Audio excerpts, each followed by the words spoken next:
is good to be with you all today, if you can hear me. And wow, it's amazing to see everything that came together for the service, especially the musical ensemble. You don't get that in every church. That was beautiful. And Barry's intro and the children's message and the message version of the Bible. Colette, I've been very condescending to the message in the past, and you made me want to revisit it. I was like, that's fun. I like that imagery. So thank you. Let's go ahead and pray.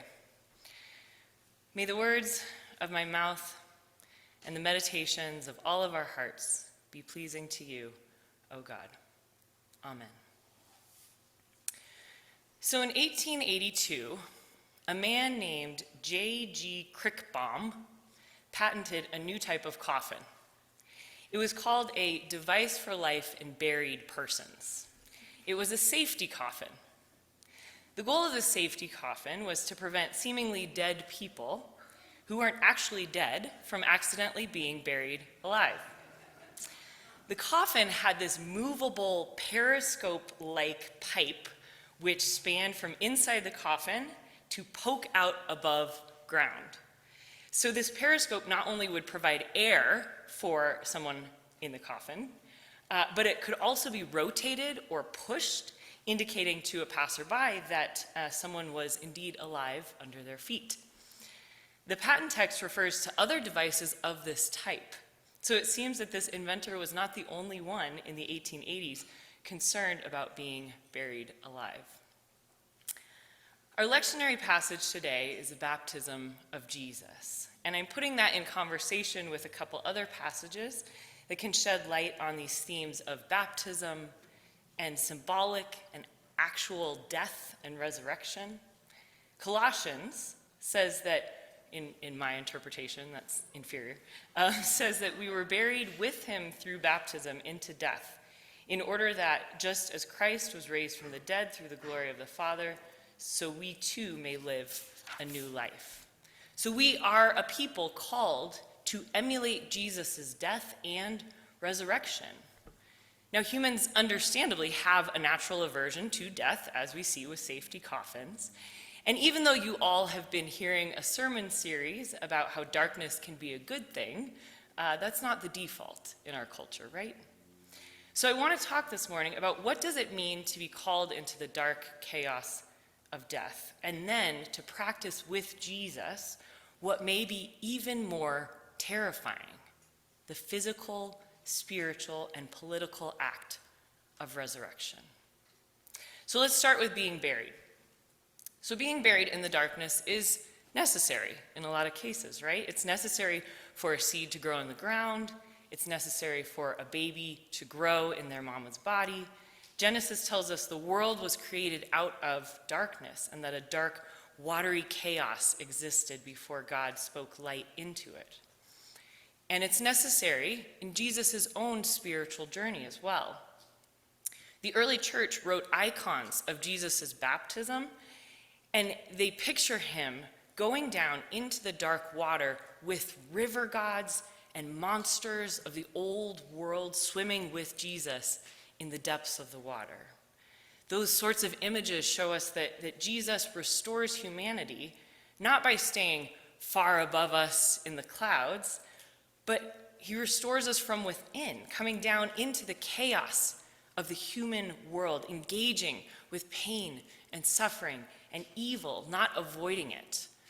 As Rowan Williams puts it, Jesus has come down fully to our level, to where things are shapeless and meaningless, in a state of vulnerability and unprotectedness, if real humanity is to come to birth. And so when we die with Jesus, as Colossians encourages us to do, we find ourselves not clean or separate from the rest of the human race. Christians aren't a people who are elite or untouched by world cooties, as my kids might call it. Instead, this dying plunges us into the middle of humanity, where we are not always in control. We are drawn into, contaminated even, by the mess of other people's lives. As you all have been hearing in your most recent sermon series, God is found by those willing to walk in the dark. And so we practice this until we get better at being found in these places where humanity is most at risk, most disordered, embracing vulnerabilities, lament, darkness, the graveyard alongside Jesus.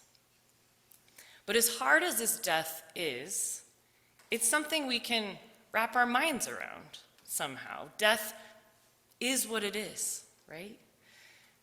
Resurrection, on the other hand, Jesus coming out of the water of the Jordan River symbolizes and foreshadows what will happen in his life. Mark's account tells us of the women coming to Jesus' tomb, meeting an angel who told them, Jesus is not here. He's gone ahead to Galilee. And the oldest original version of this account ends abruptly with fear on the part of the women. They're shaking. Humans may have a natural aversion to death, finding it tricky and painful, but I don't know that resurrection is much better, is it? Resurrection is literally unsettling, because if a corpse isn't something settled, what is, right? So humor me with a thought experiment. Okay.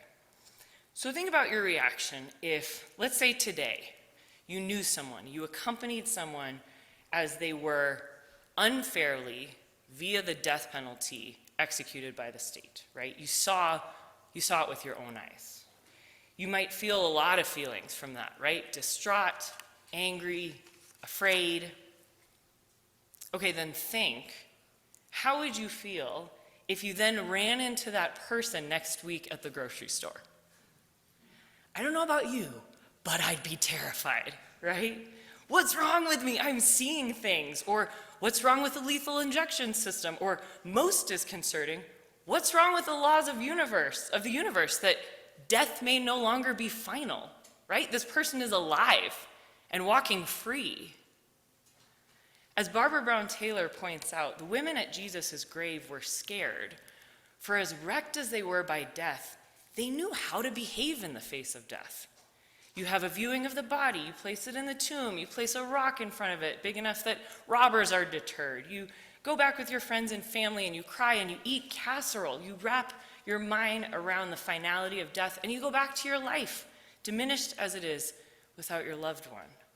But an empty grave? The women were scared, for death had lost its physical and spiritual grip on Jesus and on them, and they did not know what to do with death's undoing. The women were scared also because of the real political implications of all this. Restoring a dead person to life might upend mortality, but to restore a crucified man to life is to strike a blow at the system that executed him. All the people and structures who put his body on the cross are now impotent, right? As it says in our Colossians passage, having disarmed the powers and authorities, Jesus made a public spectacle of them, triumphing over them. Caesar would continue to rule the world in his same way, but now the women knew how pathetic his violence and coercive power were in the face of the society of Jesus' followers. There was this whole new way of love opening up to them. They were scared because they'd come to conduct a funeral, not a revolution. They'd come to grieve, not to organize. But resurrection life had different plans.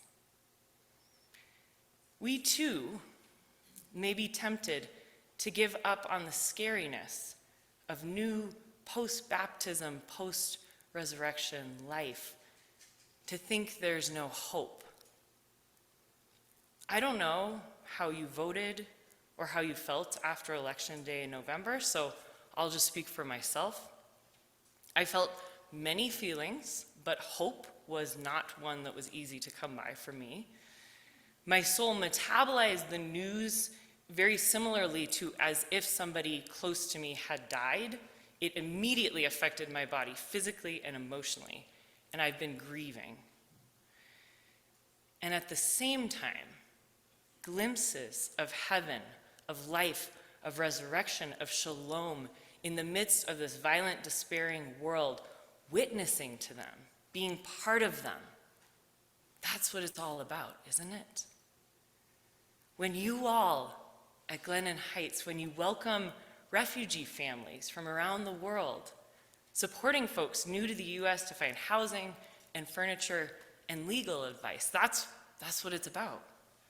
Or when you stand with Gaza from the other side of the world, telling our leaders we must stop aiding and abetting genocide. Or when you all host gun to garden tools events. When you serve the broader conference, I see you here.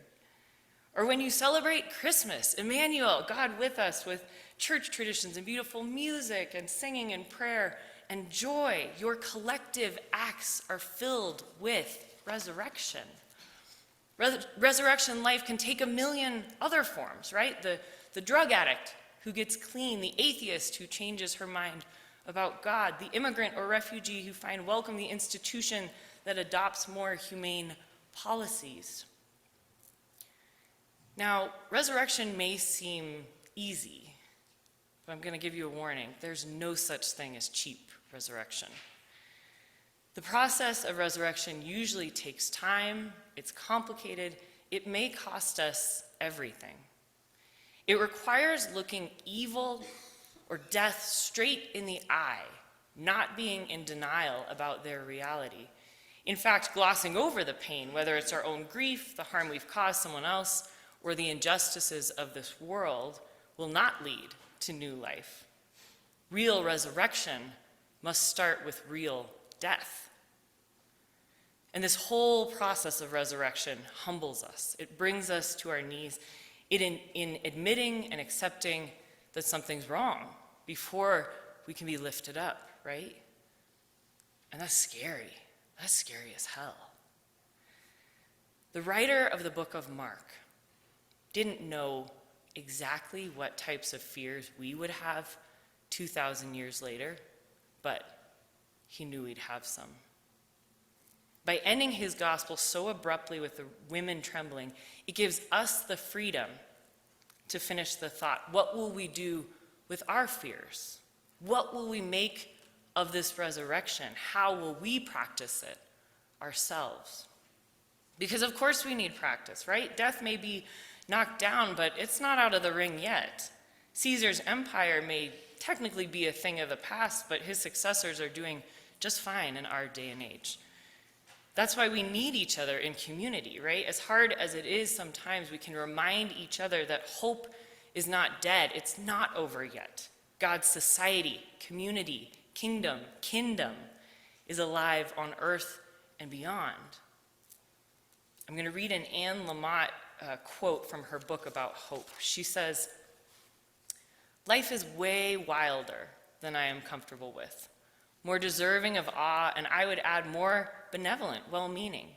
Waves and particles, redwoods, poetry, this world of wonders and suffering, great crowds of helpers and humanitarians. Here we are, right now, alive, together. We have all we need to come through against all odds, no matter what we've lost, no matter what messes we've made over time, no matter how dark the night, we offer and are offered kindness, soul, light, and food, which create breath and spaciousness, which create hope sufficient unto the day." No matter where there may be despair in your life this morning, a relationship, a political reality, a diagnosis, a harmful behavior, a disaster, all of the above, hear the good yet unsettling news of resurrection this morning. Though plunged into dark water, peace is alive. Though killed, justice rises. Though buried, love goes ahead of us to Galilee, and we too will rise, just as he told us.